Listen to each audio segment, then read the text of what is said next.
Hello students, so this is chapter 1 resources. तो resources क्या होते हैं, यहाँ पे सबसे पहले हम दो चीज़ें जानेंगे। एक है आपका ऑब्जेक्ट या इसको हम कह सकते हैं सब्सटेंस, और दूसरा है रिसोर्सेज या सिंगुलर में रिसोर्स। तो कोई भी चीज़ तब तक ऑब्जेक्ट या सब्सटेंस होती है, दोनों एक ही चीज़ हैं जब तक कि उसकी यूटिलिटी नहीं होती है। कौन सी चीज़? यूटिलिटी। यूटिलिटी को हम और भी बोल सकते हैं यूजेबिलिटी। मतलब जैसे ही किसी चीज़ की उपयोगिता होती है उसको हम यूज़ करना शुरू करते हैं, किसी भी ऑब्जेक्ट या सब्सटेंस को, तो उसको हम क्या कहते हैं? रिसोर्स कहते हैं। अब किसी भी ऑब्जेक्ट या सब्सटेंस को रिसोर्स बनाने के लिए किस चीज़ की आवश्यकता होती है? उसमें टेक्निक की आवश्यकता होती है, उसमें ठीक है, उसमें नॉलेज की आवश्यकता होती है, उसमें स्किल की आवश्यकता होती है। तो इन सब चीज़ों का यूज़ करके कोई भी ऑब्जेक्ट या सब्सटेंस क्या बन जाता है? रिसोर्स बन जाता है। तब तक वो चीज़ रिसोर्स नहीं होती है, कोई भी सब्सटेंस, जब तक उसको टेक्नोलॉजी का यूज़ करके और स्किल का यूज़ करके उसको यूटिलाइजेबल ना बना लिया जाए। अब जो भी रिसोर्सेज होते हैं उनकी वैल्यू होती है, लेकिन ये वैल्यू कई तरीके की होती है और बेसिकली हम इकोनॉमिक वैल्यू को ही ज़्यादा प्रीफर करते हैं। तो कुछ रिसोर्सेज ऐसे भी होते हैं जिनकी इकोनॉमिक वैल्यू नहीं होती है। जैसे कि एग्जांपल है कि हमारी जो दादी माँ घर में नुस्खे बनाती हैं, ठीक है, किसी भी चीज़ के ट्रीटमेंट के लिए, तो उनके जो नुस्खे यानी जो रेमेडीज़ वो बनाती है उसका कोई इकोनॉमिक वैल्यू नहीं है। लेकिन अगर वही चीज़ पेटेंट करा ली जाए और बाहर मार्केट में लेके जाया जाए तो फिर क्या होगा? उसकी इकोनॉमिक वैल्यू हो जाएगी। इसको और बेटर एग्जांपल से हम लोग समझ सकते हैं। जैसे हमारे घर में हमारी मदर बहुत तरीके की डिशेस बनाती हैं, ठीक है, लेकिन वो डिशेस हम लोग घर में ही खाते हैं। और ये भी है कि वो डिशेस जो है हो सकता है दूसरे घर में ना बनती हो, अपने आप में एक यूनिक हो, ऐसा भी होता है। क्योंकि जैसे शादी विवाह होता है, दूर दराज से लड़कियां आती हैं, तो क्या होता है वो अपने यहाँ के कल्चर में कुछ ऐसा फूड आइटम लेकर के सीख करके आती हैं बनाना जो इस एरिया में नहीं बनाया जा रहा होता है। अब वही चीज़ अगर वो मार्केट में पहुँचाया जाए तो उस मार्केट में वो न्यू चीज़ होगी, लोग उसको परचेज़ करेंगे। जैसे अभी वही चीज़ है कि घर में चीज़ें बनाई जाती हैं, ठीक है, लेकिन एज अ बेकरी और उसको मार्केट में भेजा जाता है, तो एज अ कॉटेज इंडस्ट्री वो चलता है और उसकी इकोनॉमिक वैल्यू होती है।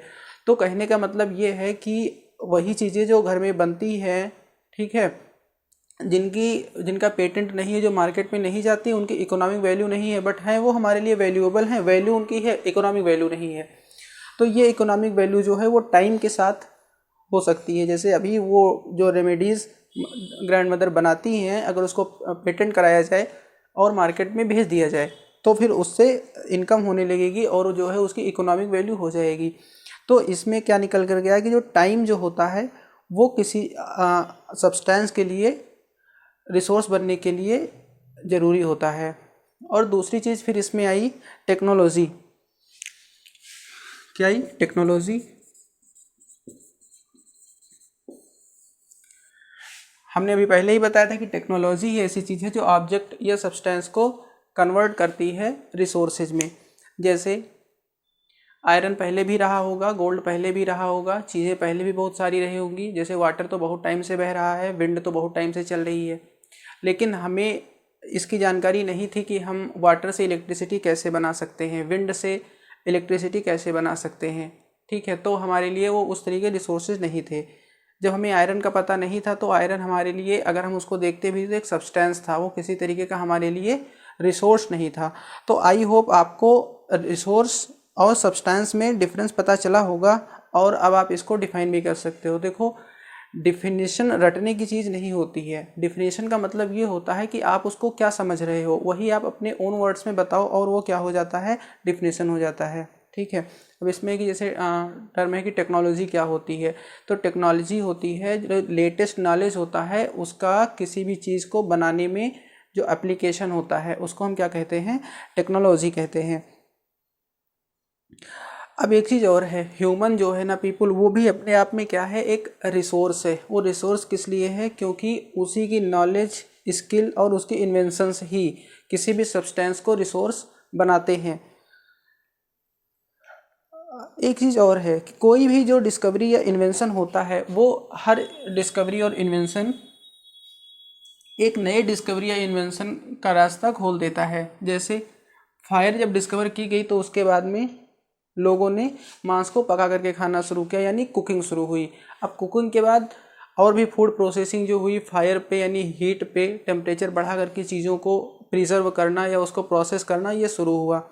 ठीक है, आयरन जब एक बार उसको यूज़ में लाया गया, उसको एज ए रिसोर्स यूज़ किया गया, तो उससे फिर बहुत सारी बिल्डिंग्स, ब्रिजेस, इस तरीके से कंस्ट्रक्शंस बनना शुरू हो गए। हाइड्रो इलेक्ट्रिसिटी जब डिस्कवर हुई, यानी किस तरीके से इलेक्ट्रिसिटी बनाई, जैसे पता चला, तो इसके बाद में फिर जो वाटर था वो एक बहुत ही वैल्यूएबल रिसोर्स के रूप में कन्वर्ट हो गया। व्हील यानी पहिए का जैसे ही इन्वेंशन हुआ, तो इसके बाद में फिर देखिए ट्रांसपोर्ट जो है वो आज अपने सबसे मॉडर्न स्टेज में है। तो यहाँ पर आपने ये देखा कि ह्यूमन भी एक रिसोर्स है, हमें नेचुरल रिसोर्सेज भी मिले हुए हैं। ठीक है, और ह्यूमन ने भी जो चीज़ें बनाई हैं जैसे ब्रिजेस और बिल्डिंग्स, इस सब का भी नाम आया ना, तो ये सारी जो चीज़ें हैं ये इनको हम एक कैटेगराइज कर सकते हैं और इस बेस पे कह सकते हैं कि रिसोर्सेज को टाइप्स होते हैं। ठीक है, तो हम उनके टाइप्स देख लेते हैं। ये यहाँ पे यही चीज़ हेडिंग्स लिखी है कि जो हमें इस पूरे चैप्टर में पढ़ना है। रिसोर्सेज क्या होते हैं अभी हमने पढ़ ही लिया, देन उसके टाइप्स पे हम लोग पढ़ने जा रहे हैं। फिर रिसोर्स का कंजर्वेशन क्या है और हमें कंजर्वेशन क्यों करना चाहिए, कैसे करना चाहिए, इस पर बात करेंगे। तो अब देखते हैं टाइप्स ऑफ रिसोर्सेज।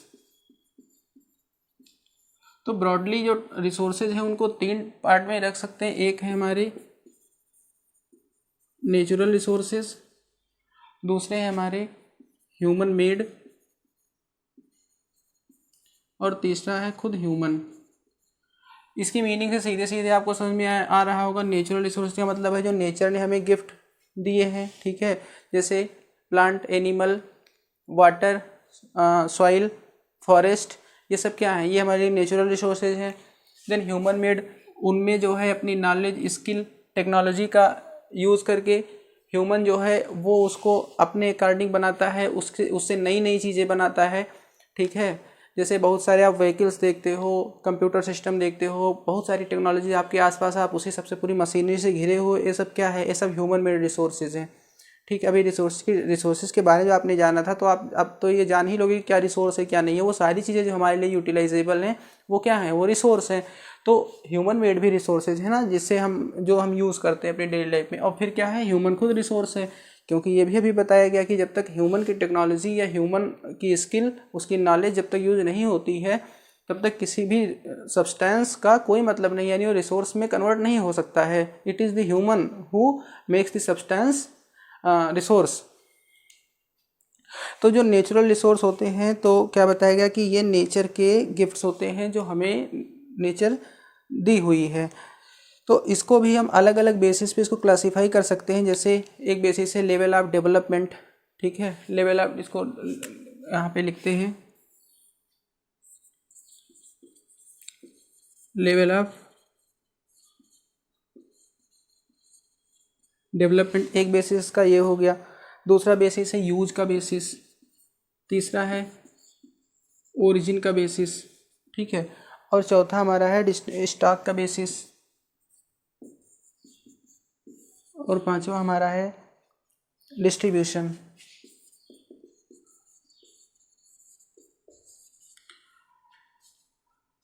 ठीक है, तो ये बेसिस हैं जिनके बेस पे हम नेचुरल रिसोर्सेज को और ज़्यादा बांट सकते हैं। जैसे कि जो हमारा है बेसिस ऑफ डेवलपमेंट, तो इसके बेस पे 2 तरीके के रिसोर्सेज पाए जाते हैं। एक है एक्चुअल और दूसरा है पोटेंशियल। अब देखो एक्चुअल क्या होते हैं। एक्चुअल वो रिसोर्सेज होते हैं जिनके बारे में हमें पता है, उनका स्टॉक कितना है ये पता है, और उनको हमारी टेक्नोलॉजी जो है वो यूज़ करने में सक्षम है, एबल है, और उन चीज़ों को हम यूज कर रहे हैं। ठीक है, तो वो कैसे रिसोर्सेज हुए, हमारे एक्चुअल रिसोर्सेज हुए। और सेकेंड टाइप हमारा क्या है, पोटेंशियल। पोटेंशियल की हिंदी होती है संभावित। तो अगर आप पोटेंशियल से चीज़ें नहीं समझोगे तो संभावित पे आपको समझ में आ जाएगा कि क्या होता है। मतलब ऐसे रिसोर्सेज जिनकी संभावना है कि ये पाए जा रहे हैं, बट हमारे पास अभी टेक्नोलॉजी नहीं है कि हम उनको यूज कर सकें। जैसे कि जो है, जो पोलर रीजन है वहाँ पर पेट्रोलियम पाया जाता है, ठीक है, ये पता है हमें, बट हमारे पास अभी इतनी टेक्नोलॉजी नहीं है कि हम उस पेट्रोलियम को यूज़ कर सकें। तो वो क्या है, वो पोटेंशियल है।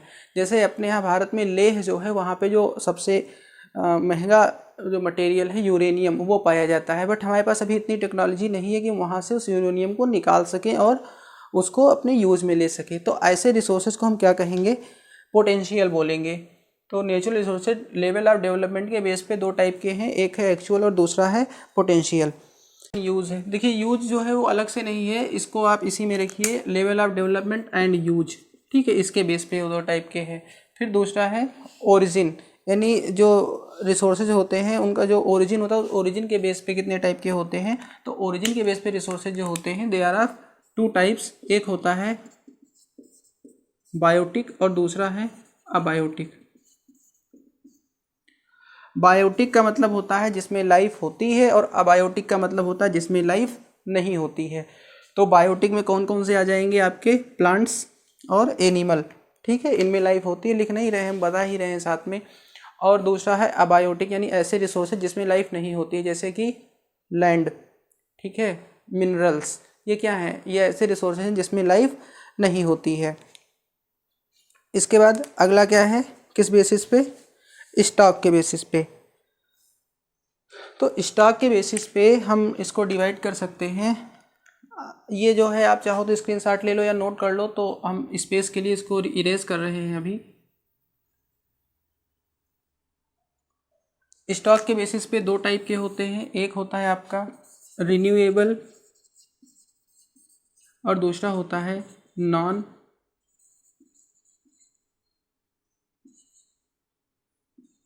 रिन्यूएबल।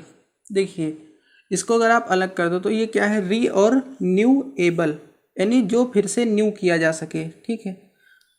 आप मतलब वर्ड को अलग अलग करके अगर इसका मतलब निकालना चाहो तो ये जो रिसोर्सेज हैं यानी जिनका हम यूज़ करते हैं, और उन रिसोर्सेज में क्विकली यानी जल्दी से फिर से दोबारा ग्रो हो जाने की, फिर से उत्पन्न हो जाने की कैपेसिटी होती है।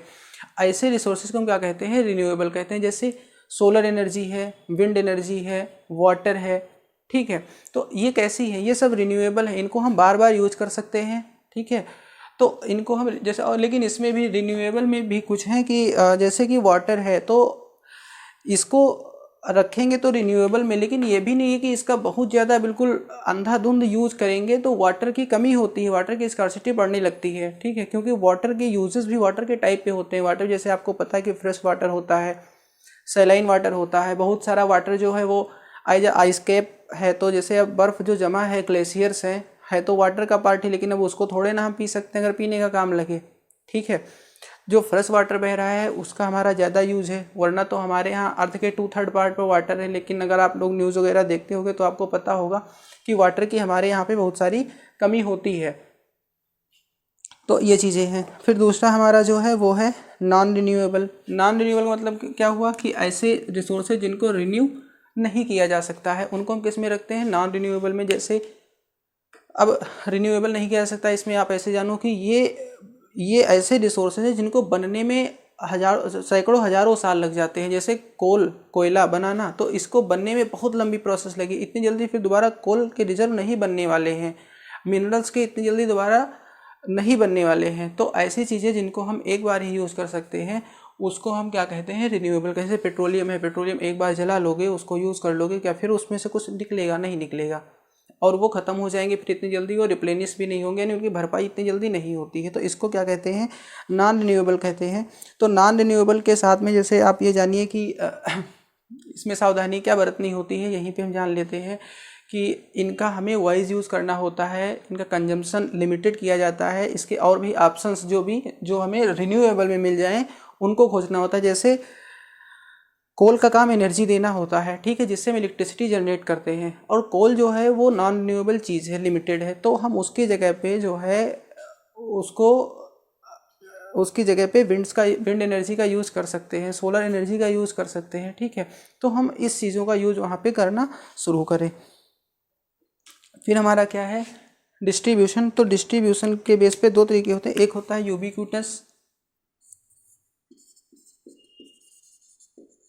यूबिक्यूटस और दूसरा होता है लोकल। डिस्ट्रीब्यूशन का मतलब ये है कि कहाँ पे कितना पाया जाता है, उनका डिस्ट्रीब्यूशन क्या है उस बेस पे। आई थिंक ये दिख रहा होगा, यहाँ पे लोकल लिखा हुआ है।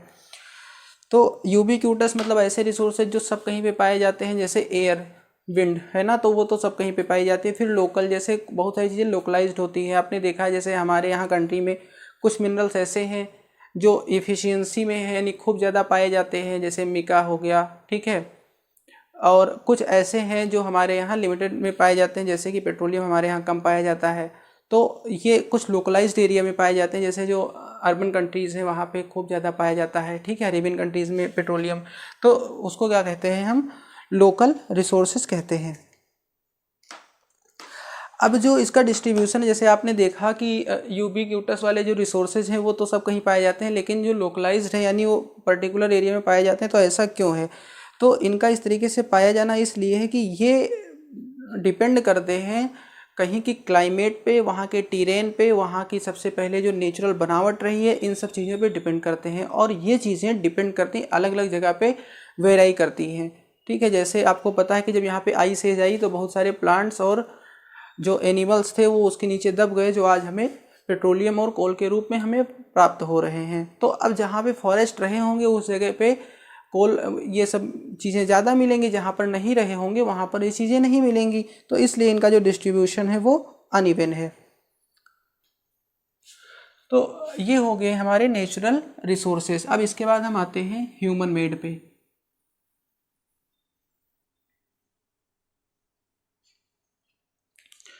तो जो हमें नेचुरल रिसोर्सेज मिले हुए हैं उनमें अपनी टेक्नोलॉजी, स्किल, नॉलेज, इन्वेंशंस, इन सब का यूज़ करके ह्यूमन जो है वो खुद से भी बहुत सारे रिसोर्सेज, मशीनरी तैयार करके रखा हुआ है। जैसे आप अपने आसपास देखते हो तो जितनी भी ह्यूमन मेड चीज़ें दिखती हैं और वो आपके काम आती हैं, वो क्या हैं? वो ह्यूमन मेड रिसोर्सेज हैं। तो अब इसके एग्जांपल क्या, वो भी हम ही बताएंगे। वो आप लोग बताइए, कमेंट बॉक्स में लिखिए, या आप अगर नोट्स बना रहे हैं तो वहाँ पे लिखिए कि ऐसी कौन सी चीज़ें जो आपको as a human made resource आपको दिख रही हैं। और फिर इसके बाद क्या है, ह्यूमन रिसोर्स, यानी ह्यूमन खुद अपने आप में रिसोर्स है। कई बार हमने अभी बात कर ली कि ह्यूमन क्यों अपने आप में रिसोर्स है, क्योंकि अगर उसकी नॉलेज, स्किल और टेक्नोलॉजी नहीं होती तो सारी चीज़ें एज ए सब्सटेंस होती। जैसे पहले आदिमानव था तो क्या करता था, कच्चा मांस, कच्चे फल खाता था, पेड़ पत्तियाँ पहनता था, कच्ची खाल, जानवरों की खाल पहनता था। हालांकि वो भी उसने यूज ही किया, ठीक है, लेकिन इतनी मॉडर्न टेक्नोलॉजी में नहीं था वो, क्योंकि उसको उसके पास नॉलेज और स्किल नहीं थी। तो कहने का मतलब क्या है कि ह्यूमन भी जो है, तो इसको जो है इसकी इफ़िशियंसी बढ़े, इसकी नॉलेज बढ़े, स्किल बढ़े, इसके लिए इसको एजुकेशन और हेल्थ की ज़रूरत होती है। मतलब इसको एजुकेशन दिया जाए, इसकी हेल्थ का ख्याल रखा जाए, ठीक है। जैसे बच्चा है एक, तो उस बच्चे को आप अगर स्किल नहीं दोगे, नॉलेज नहीं दोगे, कल को नए इन्वेंशन कैसे कर पाएगा? नहीं कर पाएगा ना। तो आप ऐसे समझो कि उस पर एक पूंजी लगा रहे हो, और पूंजी किस चीज़ की है? एजुकेशन की है, और उसके हेल्थ पर ध्यान देने की है। और जब आप ऐसा करोगे तो कल को उसकी नॉलेज अच्छी होगी, उसके पास स्किल होगी, और फिर वो क्या करेगा, नई नई चीज़ें डेवलप कर सकेगा। तो जो ये एजुकेशन और हेल्थ, ये सब सारी चीज़ें हुई, इनको हम कहते हैं, ये सब अप्लाई करना लोगों पे, इसको कहा जाता है ह्यूमन रिसोर्स डेवलपमेंट। क्या बोलते हैं? ह्यूमन रिसोर्स डेवलपमेंट बोलते हैं। नाउ अब बात आती है कंजर्वेशन पे। कंजर्वेशन क्या होता है? कंजर्वेशन की हिंदी मीनिंग आपको बता दें, इसका मतलब होता है किसी चीज़ का संरक्षण करना। तो जो रिसोर्सेज हैं उनका केयरफुली यूज़ करना, और उनको इतना टाइम देना कि वो रिन्यू हो सके, ये चीज़ क्या कहलाता है? कंजर्वेशन कहलाता है। क्या? केयरफुल यूज़ या वाइज यूज़, और इनको इतना टाइम देना कि ये फिर से रिन्यू हो सके। जैसे ग्राउंड वाटर का एग्जांपल ले लेते हैं। ग्राउंड वाटर हम लोग इतना यूज़ करने लगते हैं, नल से पानी खींचते हैं, मोटर लगा के खींचते हैं, ट्यूबवेल से खींचते हैं, ठीक है। और हम लोग ट्रीज नहीं लगाते हैं, जो रेन वाटर हार्वेस्टिंग है वो नहीं करते, यानी बारिश के पानी का संरक्षण नहीं करते हैं। तो वाटर फिर से रिप्लेनिश नहीं हो पाता, यानी फिर से उसकी भरपाई नहीं हो पाती। आपको पता ही है कि जो ग्राउंड वाटर वो कहाँ से आता है, ठीक है। तो अगर ग्राउंड में हम वाटर जाने नहीं देंगे, उसके हमने सारे रास्ते बंद कर दिए हैं और उसको हम यूज कर रहे हैं, उसको हम टाइम ही नहीं दे रहे हैं फिर से रिप्लेनिश होने के, तो क्या होगा? हमें नल से पानी नहीं मिलेगा, वाटर टेबल नीचे चला जाएगा। तो कहने का मतलब यही है ना कि उसका वाइज यूज़ करना है और उसको इतना टाइम देना है कि वो फिर से चीज़ें रिन्यू हो सके। तो एक चीज़ हमारा क्या हो गया, रिसोर्स कंजर्वेशन। दूसरी चीज़ यहाँ पे और आती है, उसको हम बोलते हैं sustainable development. Sustainable development, sustainable development का मतलब ये होता है कि अपना विकास इस तरह करना है, यानी रिसोर्स विकास भाई कैसे करेंगे, हम रिसोर्सेज का यूज़ करके विकास कर सकते हैं, अपना डेवलपमेंट कर सकते हैं, लेकिन डेवलपमेंट का यूज़ उस क्राइटेरिया पे जा कर के करना कि हमारी ज़रूरतें भी पूरी हो जाएं और जो रिसोर्सेज हैं ये आगे आने वाली जनरेशन के लिए बचे भी रहें। यानी इनका जो है बिल्कुल अंधाधुंध यूज नहीं करना है कि आगे आने वाली जनरेशन के लिए चीज़ें ना बचें या इसके जो एनवायरनमेंट पर इसका बैड इफेक्ट पड़े। जैसे कोई भी खूब ज़्यादा कोल बर्न करो, खूब ज़्यादा इंडस्ट्रीज चलाओ और एनवायरनमेंट का ध्यान ना रखो, तो हमें दिख ही रहा है कि हमारे पास इतनी ज़्यादा एनवायरनमेंट की प्रॉब्लम क्यों आ रही है। पर्यावरण प्रदूषण की प्रॉब्लम है, ग्लोबल वार्मिंग की प्रॉब्लम है, क्लाइमेट चेंज की प्रॉब्लम है। ये सब प्रॉब्लम क्यों क्रिएट हो रही है, इसी वजह से तो क्रिएट हो रही हैं। तो सस्टेनेबल डेवलपमेंट का ये मतलब यही है कि हमें चीज़ों को बचा के रखना है। तो अब हम कैसे ये सब कर सकते हैं, जैसे बहुत सारे रिसोर्सेज इस तरीके से हैं जिनको हम रिसाइकल और रीयूज़ भी कर सकते हैं।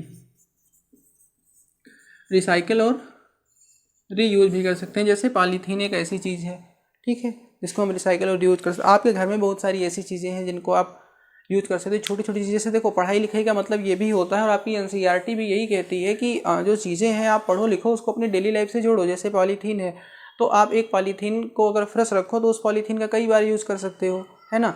तो इस तरीके से चीज़ों का दो चीज़ें इसमें मतलब आई कि आपको चीज़ें जो रिसाइकल पर ध्यान देना है, चीज़ें रिसाइकल की भी जाती है यानी फिर से उनको प्रोसेस करके फिर से यूज़ में ले आना और रीयूज़ करना। बहुत सारी चीज़ें रीयूजेबल होती हैं। अभी जो पॉलीथीन बंद हुई थी तो आपको पता है कि जो पॉलीथीन बंद हुई उसमें ये था कि आप ऐसे बैग का यूज़ करो जिसको रीयूज़ किया जा सके, यानी दोबारा फिर उसमें सामान लाया जा सके। तो ये चीज़ें हैं। और फिर इसमें है some principles of sustainable development. तो ये आपके सामने देखिए इमेज है, तो इसमें कुछ पॉइंट्स लिखे हुए हैं, आप इसको देखो। Respect and care for all forms of life, यानी आप सभी जितने भी लाइव्स हैं अर्थ पे उन सब की रेस्पेक्ट करो। इसको कहेंगे कि बायोडाइवर्सिटी हमें मेंटेन के रखनी है। ये नहीं है कि पर्टिकुलर एनिमल को हम मार दें, ठीक है, हमें डाइवर्सिटी बना के रखनी है। यहाँ पे सारी चीज़ें इंपॉर्टेंट है। जैसे क्या है, नेचुरल रिसोर्सेज में आते हैं, फॉरेस्ट और एनिमल्स भी नेचुरल रिसोर्सेज में आते हैं, तो इनको हमें कंजर्व करके रखना है। Improve the quality of human life, human life की अगर क्वालिटी में इम्प्रूव करेंगे, उनके हेल्थ और एजुकेशन पे ध्यान देंगे, तो क्या होगा, वो आगे आके और भी रिसोर्सेज का डेवलपमेंट कर सकेंगे। Then conserve the earth's vitality and diversity, वही चीज़ हो गई कि उसकी डाइवर्सिटी हमें मेंटेन करके रखना है। Minimize the depletion of natural resources, यानी इनका डिप्लेशन खूब अंधाधुंध यूज़ नहीं करना है, उनको हिसाब से यूज़ करना है। तो इस तरीके से ये सब कुछ प्रिंसिपल्स हैं इसके सस्टेनेबल डेवलपमेंट के। तो इस तरीके से ये चैप्टर आपका पूरा होता है। आई थिंक आपको सारी चीज़ें समझ में आई होंगी, जो नहीं समझ में आई हैं वो ज़रूर पूछिएगा। Thank you.